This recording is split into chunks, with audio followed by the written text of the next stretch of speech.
ઉનાળાની ગરમીઓની અંદર જો આ કાચી કેરીના મસાલેદાર લચ્છા ના બનાવ્યા ને તો કેરીની સિઝન તો અધૂરી જ ગણાય. તો આજે આપણે એકદમ મસાલેદાર ચટપટા કાચી કેરીના લચ્છા બનાવી લઈશું. એના માટે અહીંયા મેં 2 મોટી સાઇઝની કાચી કેરી લીધી છે. ધોઈને કોરી કરીને ઉપરનો ભાગ કાઢીને આ રીતે એની પતલી પતલી સ્લાઇસ તૈયાર કરી લઈશું. તમે છરીની મદદથી પણ કરી શકો છો અને આ રીતે થોડી સ્લાઇસ ભેગી કરીને એને એકદમ સરસ રીતે એના લચ્છા તૈયાર કરી લઈશું. તો આ રીતે પતલા પતલા લચ્છા કરવાના છે. તો મેં અહીંયા બંને કેરીના સરસ રીતે પતલા લચ્છા તૈયાર કરી લીધેલા છે. આની છાલ આપણે નથી કાઢવાની, છાલ સાથે જ બનાવીશું. હવે એની અંદર સ્વાદ પ્રમાણે મીઠું એડ કરી લઈશું અને 1/4 કપ જેટલો ઝીણો સમારેલો ગોળ એડ કરી લઈશું. બંને વસ્તુને સરસ રીતે મિક્સ કરી લઈશું અને ઢાંકીને 10 થી 15 મિનિટ રેસ્ટ આપીશું. 15 થી 20 મિનિટની અંદર ગોળ સરસ રીતે મેલ્ટ થઈ ગયો છે અને ગોળનો રસો પણ થઈ ગયો છે.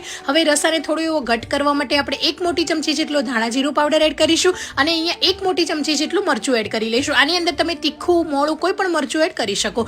સરસ રીતે મિક્સ કરી લઈશું તો ઝટપટ બની જતું આપણું ચટપટું કાચી કેરીના લચ્છા તૈયાર થઈ ગયા છે. હવે એને આપણે ડબ્બામાં પેક કરીને ટિફિનમાં પણ લઈ જઈ શકશો, રોટલી સાથે કે પછી ભાખરી સાથે પણ તમે એન્જોય કરી શકશો. તો ઉનાળાની ગરમીની અંદર જરૂરથી તમે પણ ટ્રાય કરજો. અને હા, કાચી કેરીના વઘારિયાની રેસીપી જોઈતી હોય તો જલ્દીથી કમેન્ટ કરો. Thank you.